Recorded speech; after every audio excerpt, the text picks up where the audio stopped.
Today is May the 29th, 2019. Welcome to the Personal Computer Show. I'm Hank Key and my colleague is Joe King. Do you know who has your personal data? Do you know how Facebook, Google, and Amazon are using your personal data? Our website is pcradioshow.org. We can be heard each Wednesday at 6 p.m. Eastern Time on prn.fm, streaming on the Internet. Podcasts of the program is available on prn.fm, on the Internet, and pcradioshow.org. To listen to the live program on the telephone each Wednesday, 6 p.m., the number is 641-793-7091. You can leave us a message with your question or comment to hank@pcradioshow.org. You can also reach us on the Google number 862-800-6805. That's 862-800-6805. Start your message with The Personal Computer Show, followed by your message.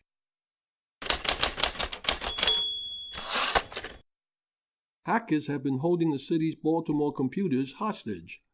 Hackers have targeted the city of Baltimore on May 7th using a ransomware called Robinhood, which makes it impossible to access a server without a digital key that only the hackers have.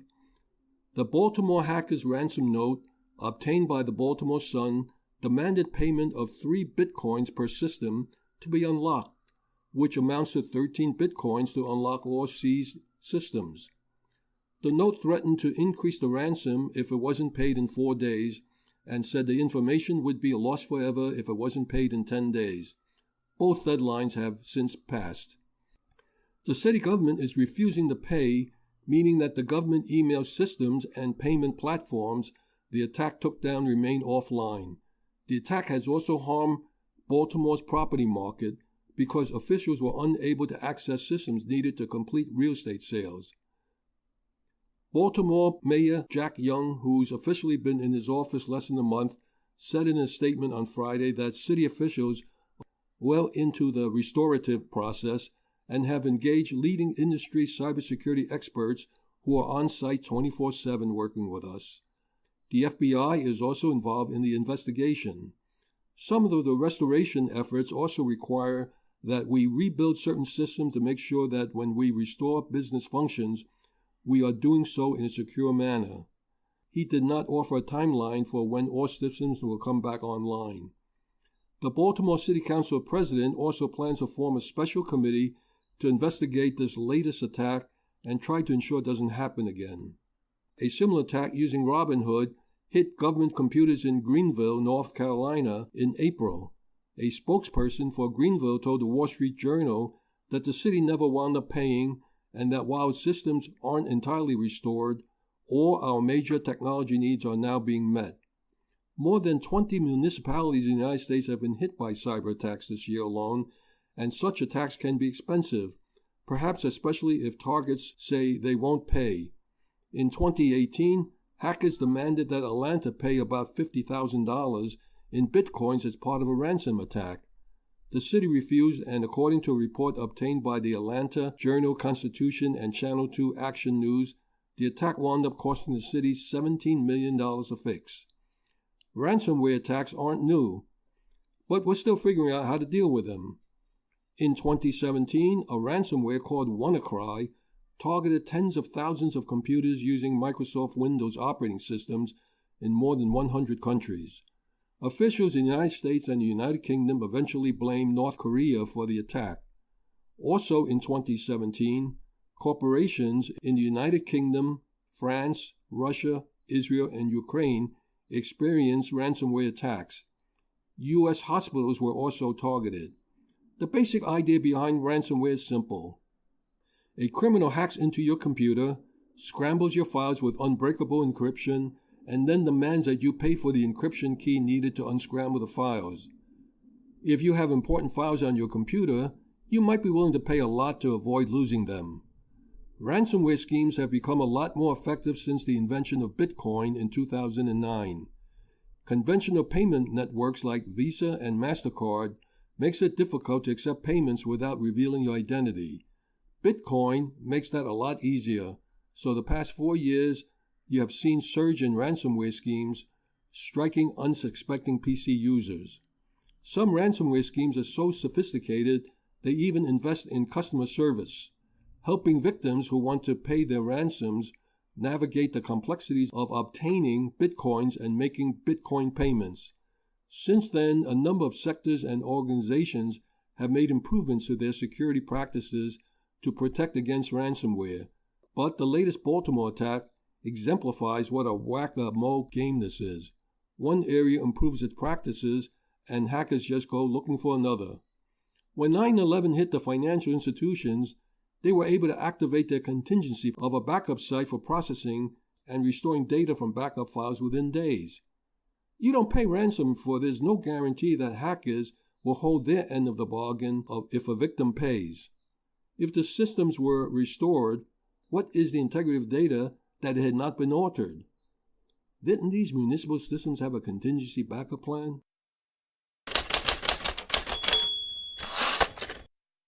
There was a survey by the Junior Achievement Organization, and they had asked teens about career and job goals. A new survey by Junior Achievement, conducted by the research group Engine, shows that only 9% of girls between ages 13 and 17 are interested in careers in STEM, which stands for science, technology, engineering, and math. This is down from 11% from a similar survey last year. Teen boys' interest in STEM careers increased slightly to 27%, up from 24% last year. The survey was conducted from April 16th to the 21st of this year. The decline of interest in STEM careers is disappointing, given how much emphasis is being placed on promoting STEM to girls. The president and CEO of Junior Achievement said, "One element that may need to be emphasized more is ensuring that STEM professionals are serving as role models and working with girls in educational settings as part of these initiatives." A 2009 study from MIT indicates that young people are interested in STEM at an early age, but begin to lose interest as they become older due to lack of interaction with mentors and role models in the STEM fields. A way Junior Achievement is addressing this is by bringing in STEM professionals into classrooms to deliver the organization's career readiness program. Other findings from the survey include the following.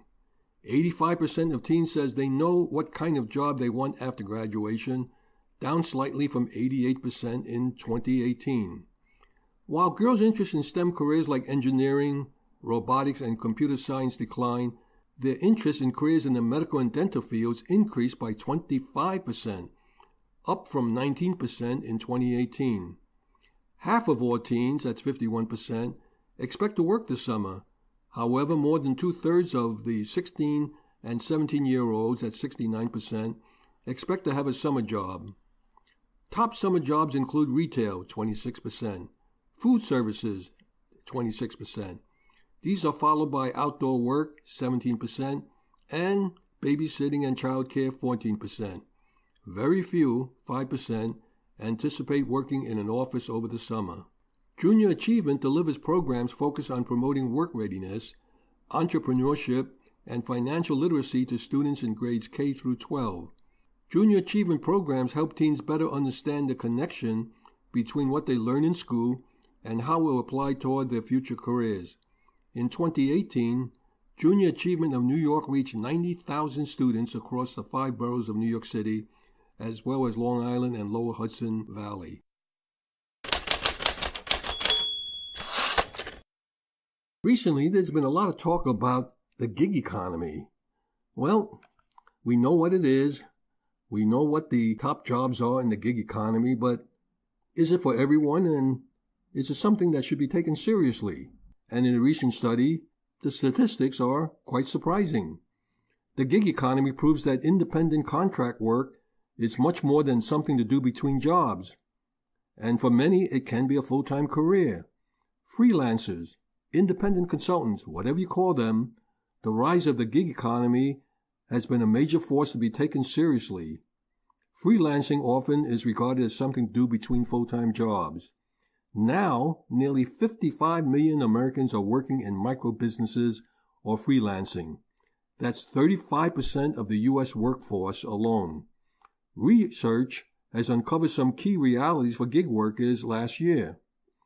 Freelancing is a viable, sustainable career path, according to a survey that 5 out of 6 freelancers reach their income goals within 2 years of starting. The 42% who reached their goals within 12 months were twice as likely to earn more than $75,000 per year.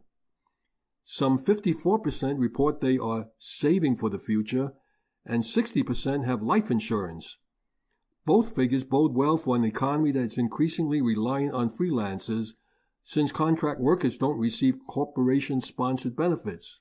As more businesses rely on outsourced skilled talent, this demand for flexible expertise means freelancing opportunities will continue to grow. Freelancers are committed to growth. The majority of freelancers are in this for the long term. 54% have no desire to go back to full-time work, although better income is the biggest temptation to do so. They also take marketing themselves seriously, saying it's important or very important for their business.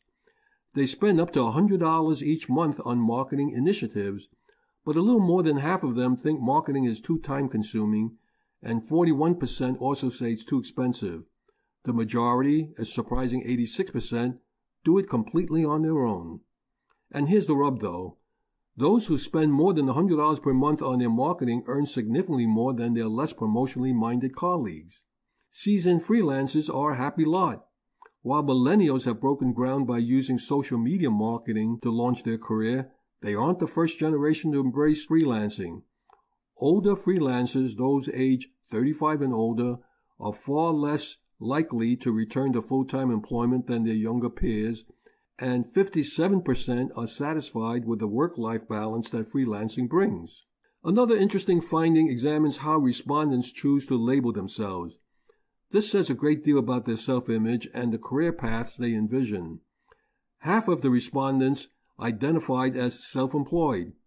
19% call themselves small business owners, and another 19% identify as entrepreneurs, and 12% favor the term freelancers. No matter what you call it, this type of work is thriving. In the United States, an estimated 3.2 million full-time independent contractors claim an annual income of more than $100,000 a year. Another 12.9 million are working as part-time freelancers. The population generally reports that independent work and the independent lifestyle is a satisfying way of building income and obtaining greater freedom, control, and purpose. The very structure of work in America is evolving, and the demand for skilled independent workers will only increase as companies look to become more agile and flexible in the future. So, what is the average annual income for a freelancer in the United States? In late October, Upwork and Freelancers Union released their annual report, a comprehensive look at the independent U.S. workforce. The results of their 5th annual report were encouraging, and here were their key findings. More than 1 in 3, 35%, American freelance in 2018, amounting to 56.7 million independent employees. The freelance market grew 7% from 2017 compared to a non-freelance market, which rose 2%. More than half, that's 51%, of freelancers says no amount of money would get them to take a traditional job. While it's true that freelance rates can vary drastically depending on the industry and the type of work, whether you are a full-timer or you're freelance as a side hustle. That said, a separate study by Payoneer found that the average freelancer in the U.S. earns $31 an hour compared to $26.30 an hour for all American employees in 2017. Freelance rates can be much higher than the national average depending on the discipline you choose. Freelancers in the United States make an average of $31 an hour, which comes out to 17% more than a typical full-time employed worker, according to the survey. In a poll of about 1,000 freelancers in a range of finance, tech, and creative roles, and found that the population of gig workers in the United States is a well-paid one, pretty much across the board. In the United States, the average freelance rate outpaces a traditional 9-to-5 by a long shot. As of October 2017, Median weekly earnings for a full-time U.S. worker was just shy of $45,000 a year, according to the Bureau of Labor Statistics. For freelancers, $31 an hour works out to about $64,000 a year.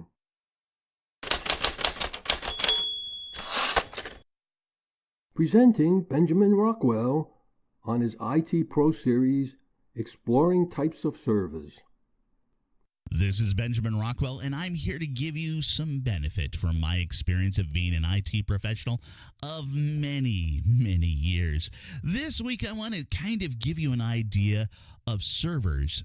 And now you may have heard this kind of analogy, this kind of discussion before about how computers are everywhere in our lives.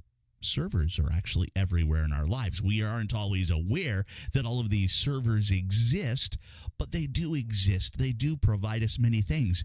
And we think of all of the different areas where computers or computer chips exist. Servers exist almost as much. As a matter of fact, I'm going to start off with a basic item that is your desktop, your laptop. It actually may be able to serve as a server. It may be serving as a server already. Do you have your desktop hooked up to a printer and everybody in the house actually prints through your computer to that printer? Well, then your system, your desktop, is a server. A server is just a system that is providing information or services to other computers. It's providing a way for some other computer to do something. So we start off with the basic, the very simplest of servers, a file and print server. So if you're sharing information on your computer, you're actually working it as a server. If you're sharing a printer, it's actually working as, yes, a server. So a home server, a dedicated home server, a little bit step up from where your personal system is serving as a server. A home server can sit there and it can do a number of different things. It serves as a centralized location for all of the computers to put files there, and it stays up dedicated to that purpose. Maybe has printers set up. Maybe has the printer drivers installed there, even though the printer is a network printer, not actually physically hooked up other than through the network connections.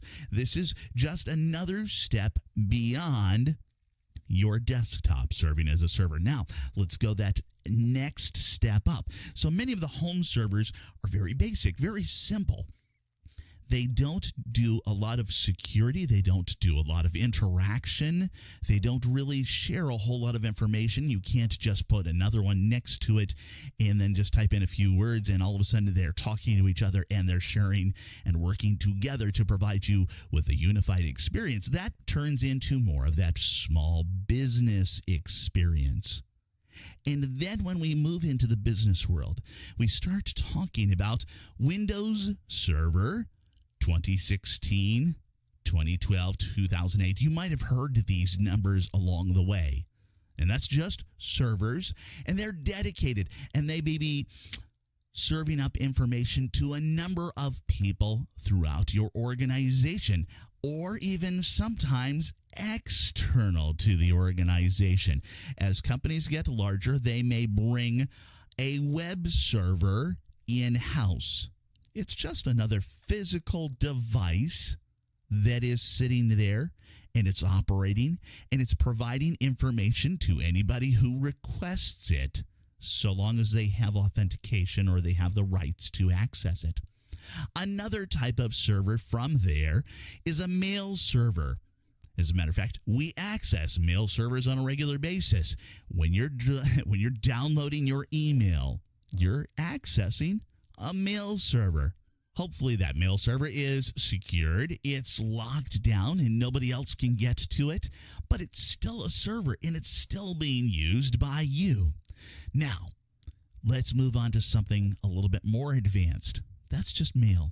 It's just text, maybe a few pictures, and it's only sitting there waiting for you to request the mail.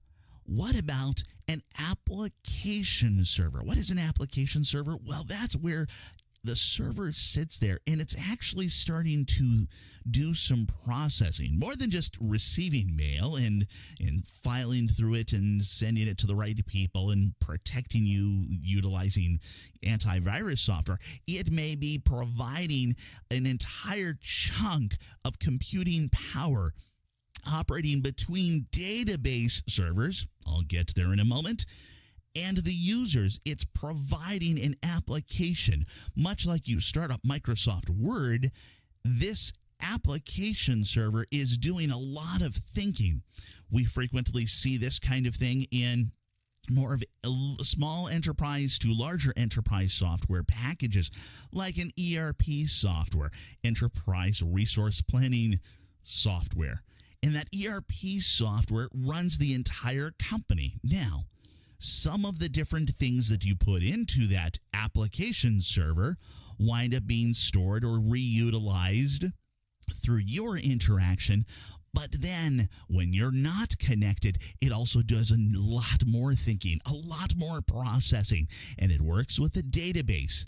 The database server, as we were also mentioning, is where a lot of information is stored.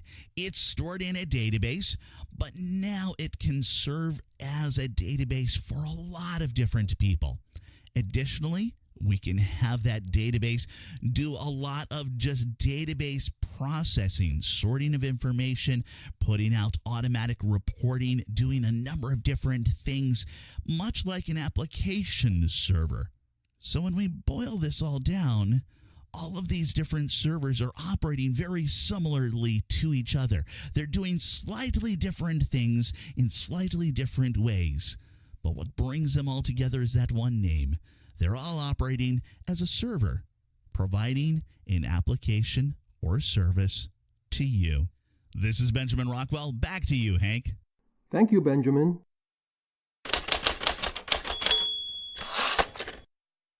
What do you do when your computer seems to be running with a mind of its own?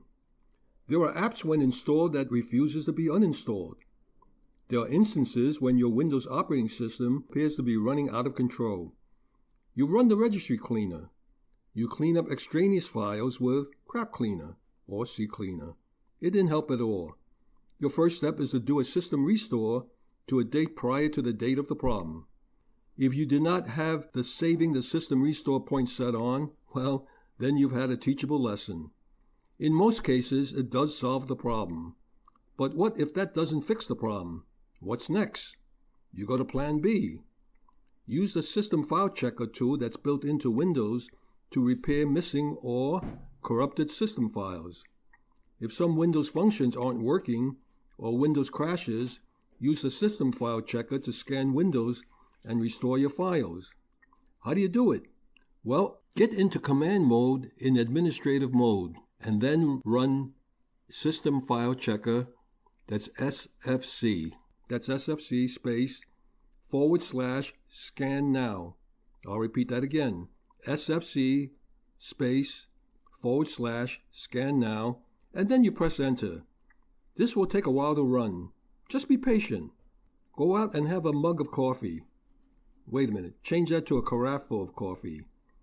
I've run SFC on computers and it either returns a report of no problems or it reports it has found problems and fixed them.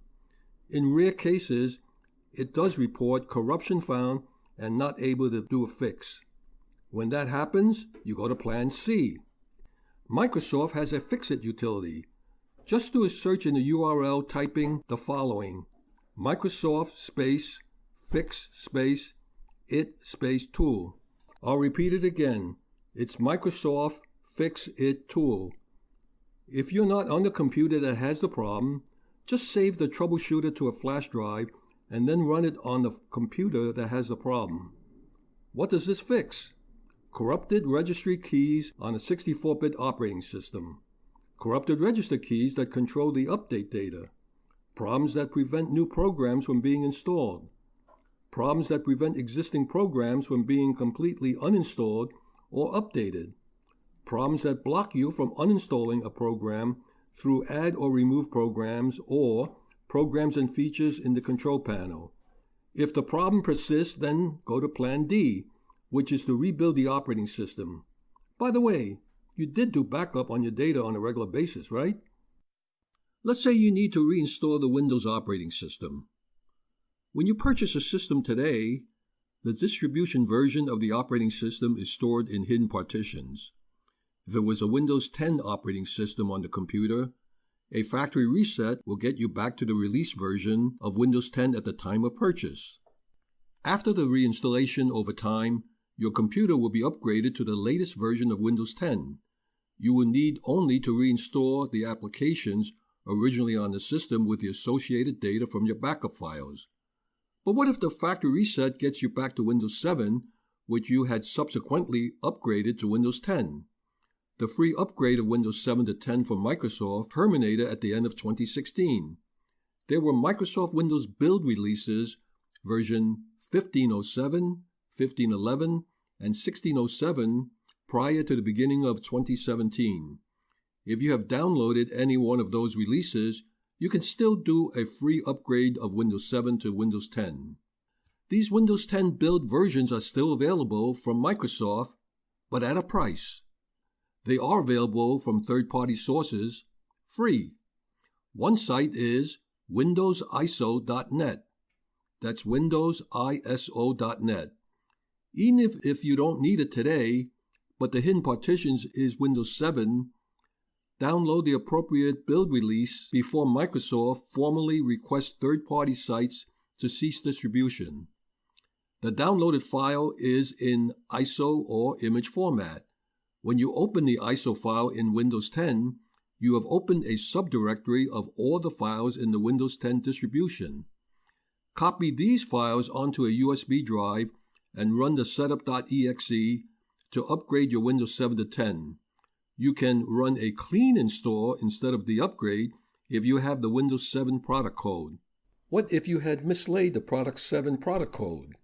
What do you do then? And you don't have it readily available. Simple. Download the program Magical Jelly Bean, and when you run that program, it will tell you what the product code is, but do this before you begin any upgrade or reinstallation of Windows 10. Preventive hardware maintenance of computing equipment. We've been inoculated in the media about the importance of what we eat and drink. The food we ingest has a direct effect on our physical health. Similarly, the care and preventive maintenance of the computing hardware we use will operate more efficiently and we will be able to lengthen the product life cycle of the hardware. With personal computing, there is the hardware maintenance and the software maintenance of a computer system. Preventive maintenance refers to regular, routine maintenance to help keep equipment up and running, preventing any unplanned downtime and expensive costs from unanticipated equipment failure. Include hardware preventive maintenance as a procedure whenever you change the clock in the spring from standard time to daylight time, and in the fall from daylight time to standard time. Computers these days are so reliable in general that we pretty much just ignore the question of whether the surrounding environment is one in which the computer can and should operate. Especially when talking about an office environment, we usually just assume that if we're okay to be in the room, then the computer's probably fine as well. That's not a terrible assumption to start with, but there are some exceptions. If you want your equipment to last a long time and perform well, then taking environmental factors into consideration is actually something you should do. The hardware maintenance of the equipment is to run the system CPU within the range specified by the manufacturer. In general, the internal elements of the CPU has an outer operating limit of 35 to 80 degrees Celsius or 95 to 176 degrees Fahrenheit. What's the best CPU temperature? Don't let your CPU run too hot. The CPU is the processor inside your computer that's responsible for most of the day-to-day number crunching. In short, it's the part that does most of the work to make Windows and applications run. You should consider the operating range of 45 to 70 degrees Celsius or 113 to 158 degrees Fahrenheit the absolute minimum and maximum for long periods of operation. When it senses the extreme temperatures, the CPU will shut down to prevent any damage. This is temperature operating inside the CPU and not outside of the CPU casing. You have other electronics that are affected by temperature extremes, such as memory. Back in the 1980s, when I operated a bulletin board network, I located the equipment in a spare room where there was no heat or air conditioning. The system froze up when the room temperature dropped below 40 degrees Fahrenheit.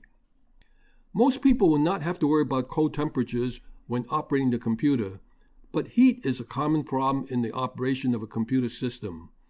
Before the CPU shuts down, it will run slower and slower and slower. You may wonder why, when you are running the system in a room that is comfortable in temperature, that this can happen.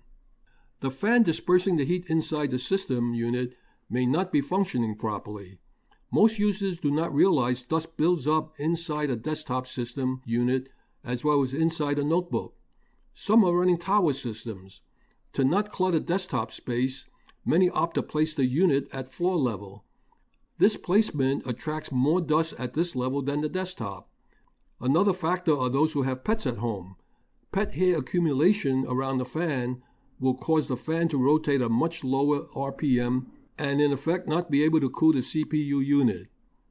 Use a vacuum carefully to suck out dirt and debris or blow out the dust with a can of compressed air. If you're using compressed air, try not to blow the dust back inside the system unit.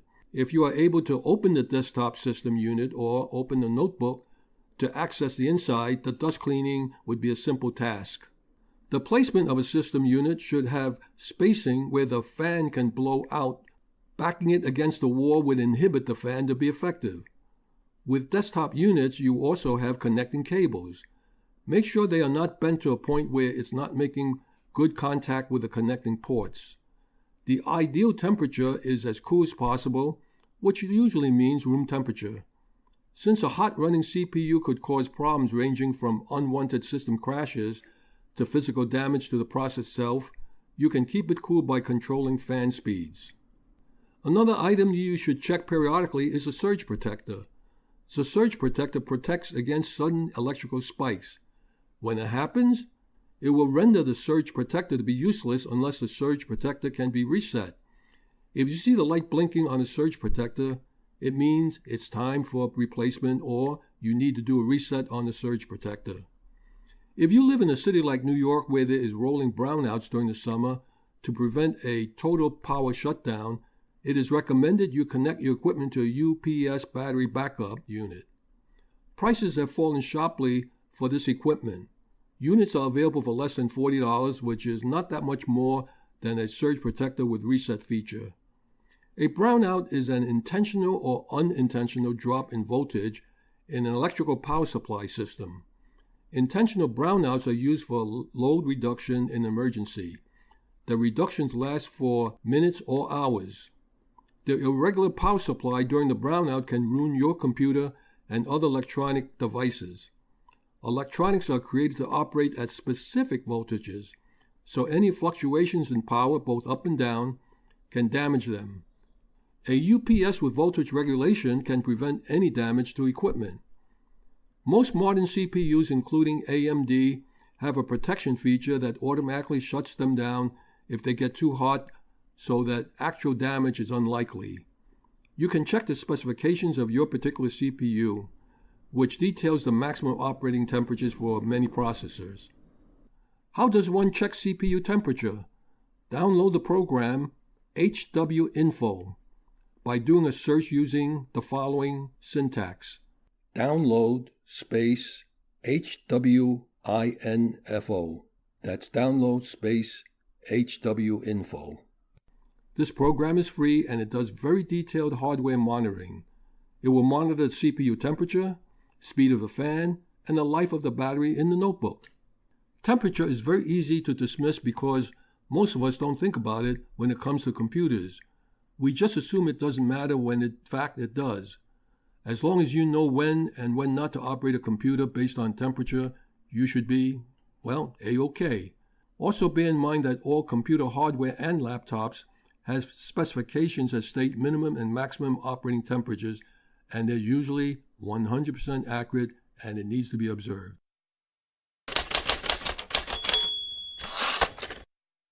What do you do when your system can't start up cleanly or it just doesn't turn on? Last Wednesday, I had finished editing the weekly broadcast at about 2 a.m. in the morning, and there was a message that Windows Update would start up. I opted to let the Windows Update proceed as I was tired. I did not back up the completed broadcast. I just went to sleep. I woke up at about 8 a.m. and got back onto the system. The system booted up asking for the Windows password. I had none to begin with. Only option was entering the password or click on I forgot password. Each time I clicked on I forgot password, I received a message to enter password or click on I forgot password. Each time I turned off the machine and restarted, the same message popped up on the screen. I went into action on Plan A to get the system up and running. I tried booting up with warm restart on a number of occasions to no avail, and now it was time to go into Plan B. I pulled out the Windows installation distribution to do an initial system boot, and I selected the Windows System Restore option. There were about 9 different points of options available for me to use. I went through each restore attempt, and it failed. I wasn't flustered yet. I just moved on to Plan C. Next option was to restore to the previous build. Unfortunately, the previous build was corrupted.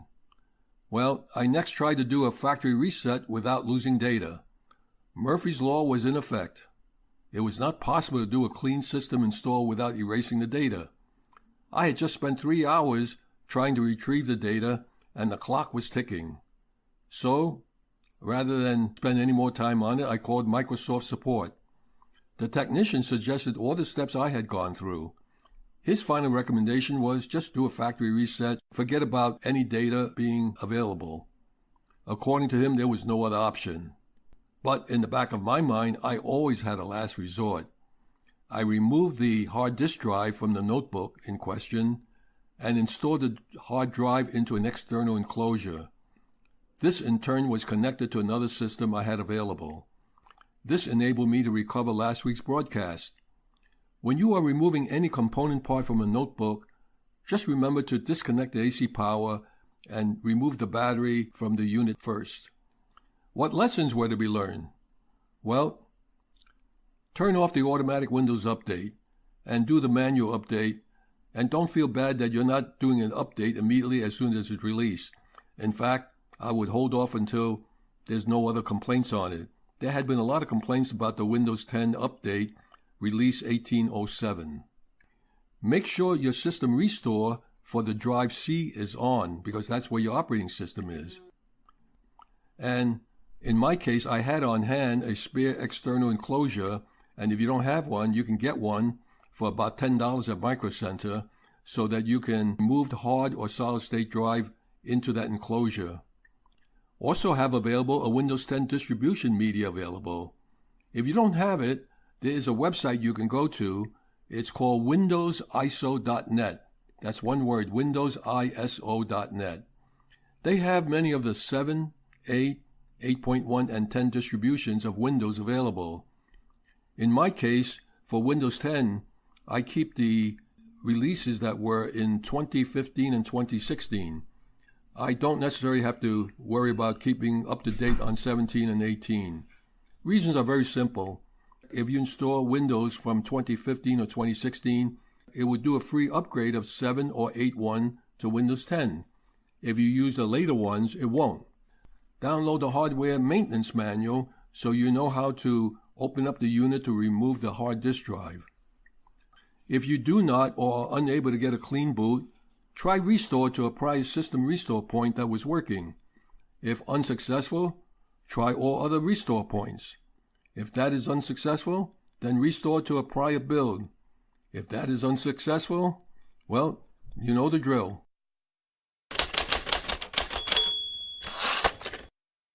We tell listeners that not all information on the internet is accurate.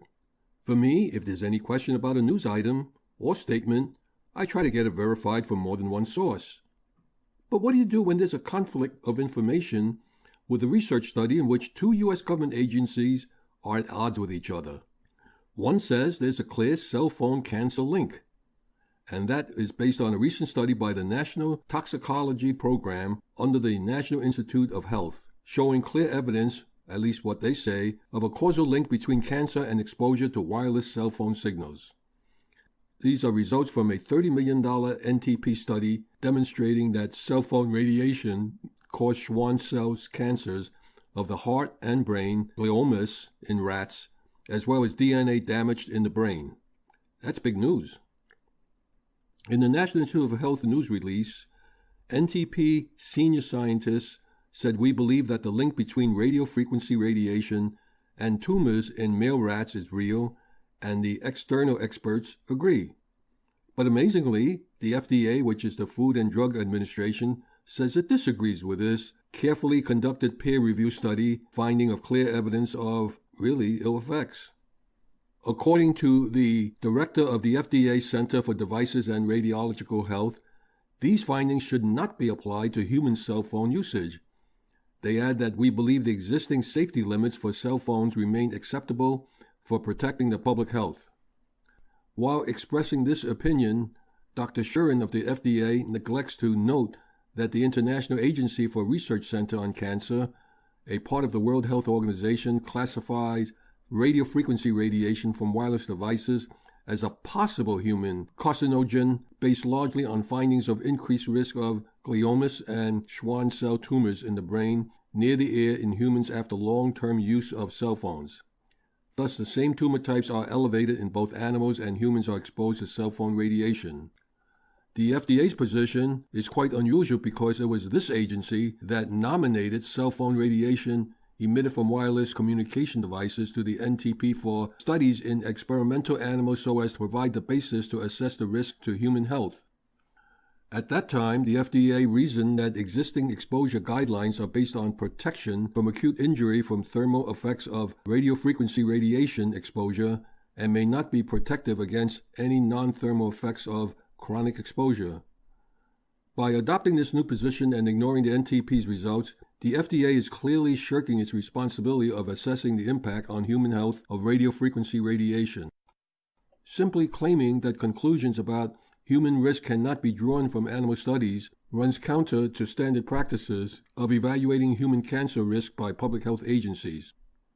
The NTP studies were conducted to test the widely held assumption that cell phone radiofrequency radiation could not cause cancer or other adverse health effects, because this type of radiation did not have sufficient energy to break chemical bonds. The NTP findings that cell phone radiation caused cancer in the heart and brain, DNA damage in brain cell, heart muscle disease, and reduced birth weights clearly demonstrate that the assumption that non-ionizing radiation cannot cause cancer or other health effects is wrong. This study by the National Health Institute runs counter to the Food and Drug Administration. And what does the public do when there is a difference in the findings or interpretation or an analysis of the information itself? For me, I would probably say I would err on the safety side and say, yes, there may be a potential problem with radio frequency radiation. And I would be more careful in the use of cell phones to make sure that it is not placed close to the ear. An important lesson that should be learned from the NTP studies is that we can no longer assume that any current or future wireless technology, including 5G, is safe without adequate testing.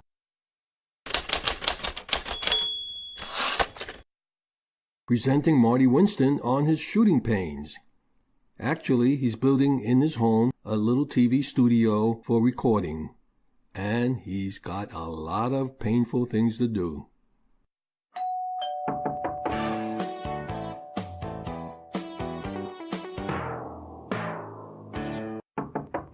Well, I've been around TV studios since the 1960s. Back then, the mantra was, you're on when you're on, you've got what you've got, so use that to keep the audience interested until the clock says 30. Those were 30-minute shows. Later, I wrote, produced, and directed TV commercials that ran between 10 and 60 seconds. Most were 30 seconds long. Right now, I'm folding TV production back into my weekly work, shooting segments for 2 weekly series, each just 1 minute long. I'm not talking YouTube. These are for air. If you had to do that today, what equipment would you be using? My main cameras are a pound of butter size HD camcorder and the video mode on my Nikon D3300. If I were only shooting with those, I could do a decent job of weaving together clips into the weekly segments. But I know from my making commercials days that viewers expect more variety. So I also have a marvelous Affidus ATL200 from timelapsecameras.com. It's a marvelous and simple HD camera that can shoot time-lapse videos in a wide gamut of configurable ways. It's kind of shooting life in fast forward. I have 3 drones with HD or better cameras that can add dramatic angles and moves when I'm outdoors. I have a borescope camera that can shoot inside walls. I have a thermal camera. I have an RF backscatter imager, though I'm not entirely sure where that might fit in. My Nikon is on a really cool new Shotoku SD20 system tripod, and there's something I can do with it that solves a big challenge. Here's the challenge. My walls are framed but unfinished, and the ceiling won't be finished for probably another month, maybe longer, but my shots shouldn't make that obvious. When I extend the Shotoku tripod so that it puts the Nikon lens at the same height off the floor as my eyeballs when I'm standing, I can angle the lens to keep the ceiling out of the frame. That's a huge help. Lighting is another challenge, but happily it's a challenge that today's LED fixture products, they make its solution well within reach. One huge difference is that light sources at the heart of these fixtures are not collectively the single points of light of traditional Klieg lights and spotlights and studio lights. They're all spread out and very nicely diffused, meaning a lot less of a hassle with shadows. Also, I'm working with cameras with a wide dynamic range. You'll see the letters WDR on their product pages. It just means that they can get decent pictures out of brighter or dimmer lighting than traditional cameras. That, too, simplifies my lighting challenges. Another thing that helps is that I'm not just doing 60 continuous seconds of talking head or stand-in pitch delivery. Few single shots are more than 5 to 10 seconds. Many are just a second or two, some even shorter. I can cut away to close-ups, or to action shots, or to new viewpoints, or to shots from different kinds of imagers. That idea of alternative images also, in its own way, applies to the audio. When I'm off camera, the same professional quality Audio-Technica condenser mic that I use to record these segments is the mic I use. When I'm on camera, I'm wearing a wired or wireless lavalier microphone. In the field, I have some handheld audio recorders I can use. My main video cameras are also recording audio, and I always have the option of mixing in those tracks. Overall, lots of mics and lots of choices, but there's one special kind of mic that I should also mention. It's called a boundary mic. It usually goes on a tabletop or a floor, and it's engineered so that it doesn't pick up echoes from the surface that it's on. It tends to hear pretty much everything a human ear can hear, meaning a lot of ambient environment noise like footsteps or fan noise or rain on the window. So this isn't a mic for announcing, but it's a great mic when you want to present the kind of sound that says, "This isn't fake, you're really there." So it's especially effective for demos. During my life, I've spent thousands of hours in audio recording studios, radio studios, and TV studios. The production approaches taken in those places are sensible for what they have to do. Multiple cameras working at once, multiple mics working at once, and a director to decide which images and sounds will be the ones that get presented, largely as real-time decisions. I'm a one-man shop, so I'm taking a different approach. If you've ever played with Legos, that's a pretty good metaphor.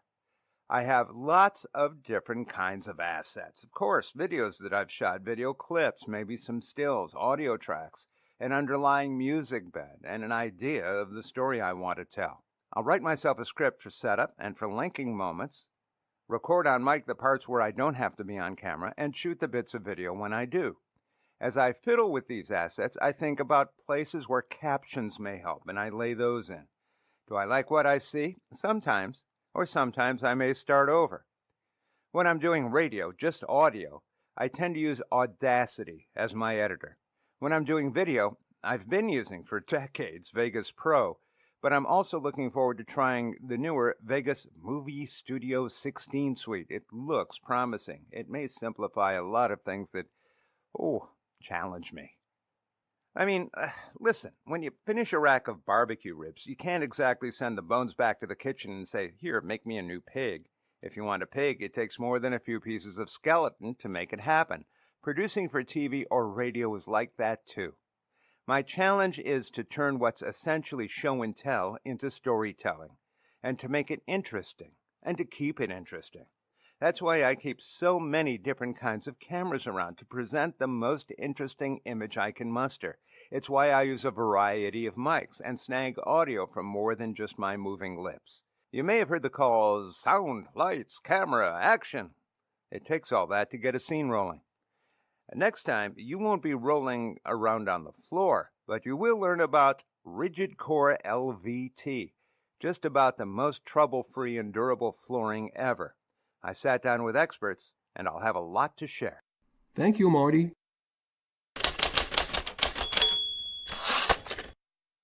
Public service announcements. It's a Hamfest, Hamfest 2019, which will be held Sunday, June 2nd, from 9 a.m. to 2 p.m., and it'll be held at the New York Hall of Science. That's out in Queens. Take the number 7 Flushing train and get off at 111th Street. It's one stop before Mets Field, Willets Point. Admission is $5 and free for children under 12 years of age. The following are computer club meetings in the New York, New Jersey, and Connecticut tri-state region. The computer clubs have random access sessions at each of these club meetings. If you have any questions or need for technical advice, the club members are more than happy to assist. There is no such thing as a dumb question. All these computer club meetings are open free to the public. Danbury Area Computer Society has a meeting on Tuesday, June the 4th. Meeting time is 7:30 p.m., and it will be held at Danbury Hackerspace, 158 Main Street, Danbury, Connecticut. Westchester PC Users Group will have a presentation on ADA's driverless cars, Thursday, June the 6th. Meeting time is 7 p.m., and they meet at the Keller Williams Realty, 120 Bloomingdale Road in White Plains, New York. The Amateur Computer Group of New Jersey has their meeting on Friday, June 7th. Meeting time is 8 p.m., and they meet at the Scotch Plains Rescue Squad, 1916 Bartle Avenue in Scotch Plains, New Jersey. The Computer Learning Center at Ewing has a presentation on Apple Seeds and Apple devices, Tuesday, June 11th. Meeting time is 2 p.m., and it's held at the Ewing Senior and Community Center, 999 Lower Ferry Road in Ewing, New Jersey. The Kings Bite Computer Club meets Tuesday, June the 11th. Meeting time is 7 p.m., and they meet at the Park Plaza Restaurant, 220 Cadman Plaza West in Brooklyn, New York. New York Amateur Computer Club has their general meeting on Thursday, June the 13th. Meeting time is 7 p.m., and they meet at NYU Silver Building at 32 Waverly Place in Manhattan, New York. Long Island Macintosh Users Group has a meeting on Friday, June the 14th. Meeting time is 7 p.m. at the Harry J. Scher Hall, New York Institute of Technology, out in Old Westbury Campus, Old Westbury, New York. Princeton PC Users Group has a meeting on Tuesday, June the 25th. Meeting time is 7 p.m., and they meet at the Mercer County Library in Lawrenceville, New Jersey. And Brookdale Computer Users Group meets Thursday, June the 27th. Meeting time is 7 p.m., and they meet in the Middletown Library Lodge Meeting Room, 55 New Monmouth Road in Middletown, New Jersey. If you have a computer club meeting you want me to announce on the air, send me a note. My address is hank@pcradioshow.org. Our website is pcradioshow.org. We can be heard each Wednesday at 6 p.m. Eastern Time on prn.fm on the Internet. Podcasts of the programs available on prn.fm, on the Internet, and pcradioshow.org. If you have any questions for us, just send us an email addressed to hank@pcradioshow.org. There is no such thing as a stupid question. In the meantime, stay in touch and remember to do regular backups. I'm Hank Key, and on behalf of Joe King and Michael Horowitz, we thank you for listening. Stay safe and healthy until we meet again, same time, same station next week.